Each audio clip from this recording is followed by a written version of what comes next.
súčasnosti pojem kult v sebe nesie hodnotovo zaťažený súbor pejoratívnych stereotypov.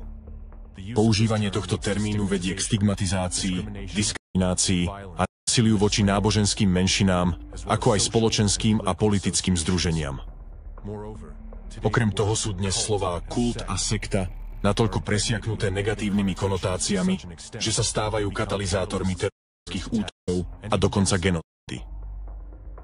Richardson a viacerí ďalší sociológovia a religionisti, Barend van Driel, Stuart Wright a iní, poukazujú na to, že výraz sekta alebo kult je pejoratívny a vyjadruje stereotyp, ktorý má vážne dôsledky, keď sa používa na skupiny ľudí.